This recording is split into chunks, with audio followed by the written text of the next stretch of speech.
We're now going to speak to Karl Widerquist. He's an economist and a professor of philosophy at Georgetown University in Qatar. Thanks for your time with us on Al Jazeera. Look, I know that you've said that even local trade in U.S. is not protected from the tariffs damage. Explain what you mean by that and why. There's not really a distinction between an American-made product and an international-made product anymore because our supply chains are so complex. 100 years ago, a car in the United States, an American car, except for some imported raw materials, was an American car. Now you have components made all over the world in that car, and even something like your local coffee shop, your local brewery, they're going to use a local brewery is going to have steel and aluminum kegs that are imported. Obviously a coffee shop is importing its coffee. Very little coffee is grown in the United States, and that cannot ramp up. Products such as steel and aluminum are just so basic, that's going to affect every industry in the United States. Look, but Trump has said that the tariffs would eventually lower prices for Americans, right? But some economists are predicting instead that consumers and businesses will likely encounter higher inflation with price hikes on everything. In fact, that is what you're saying. So while Trump may characterize these tariffs as paid by other nations, are they in fact paid by the U.S. consumer? Well, it is really highly unlikely that they will even eventually lower prices. If it was to happen, it would take many, many years and years and years for it to happen. But it's really unlikely for it to happen. If U.S. investors thought that they could beat the competition by undercutting their prices, they wouldn't need tariffs to do it. You only need tariffs to protect your local industries if they need higher prices to make their investments pay off.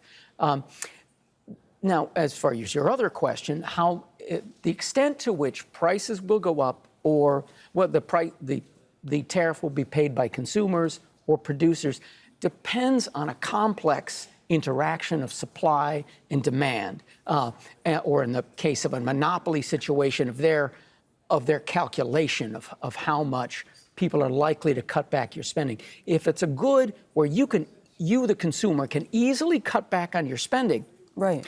Then the employer, the seller will have to eat more of the higher cost. If they're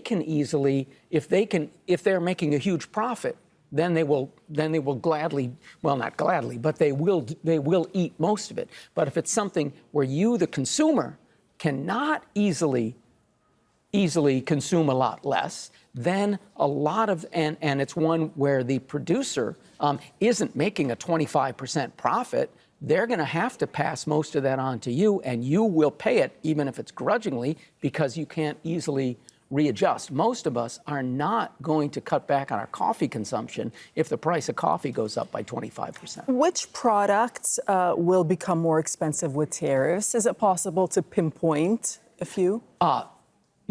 That's an extremely difficult calculation, especially the way Trump is doing this. Trump is doing really the opposite of what usually people would do. When you're trying to do something strategic that is a long-term strategy to protect some industries in the United States, you would typically announce them way in advance, you would phase them in over time, and so everyone can readjust. But he's being very unpredictable about, oh, I'm raising tariffs today, oh, I'm lowering them tomorrow. Then no one knows how to do their planning. And when no one knows what's going to happen next, then you're likely in the short run to see most of the adjustment being reflected in prices rather than by prices going up and down rather than by by sellers just saying, well, I'm going to absorb some of this. I'm going to absorb some of this cost. Just a final thought, if I may, on this talk of a possible global recession. We had heard this warning, right? Yeah. When the tariffs were announced. Now that there's a 90-day pause on the tariffs, but there are these tariffs on China, does that eliminate the risk of a global recession? And if so, if there were to be one, what would that mean for people? Well, the biggest risk of a recession is one in the United States. How global that will be different. When we had the Smoot-Hawley tariffs at the beginning of the Great Depression, the United States increased tariffs substantially, not as much as Trump has, but they increased tariffs a lot, and they stuck with them. And the entire world, well, not the entire world, but most of the industrialized countries responded by raising tariffs not only against the U.S., but against each other. And international trade spiraled down, and it greatly made the Depression worse. Now, to the extent that other nations are responding, they're not responding by raising tariffs on each other. They're only responding by targeted tariffs on the United States. So that makes the risk of a global recession slightly worse. But the United States and China, who are the major players in this dispute here, are the two biggest players. That could be enough to spark a global recession. But it's likely to be worse. It's likely to be worse for the United States than for China. Okay, we'll leave it there. Karl Widerquist, you're an economist and professor of philosophy at Georgetown University. Thanks so much for your time. Great talking to you.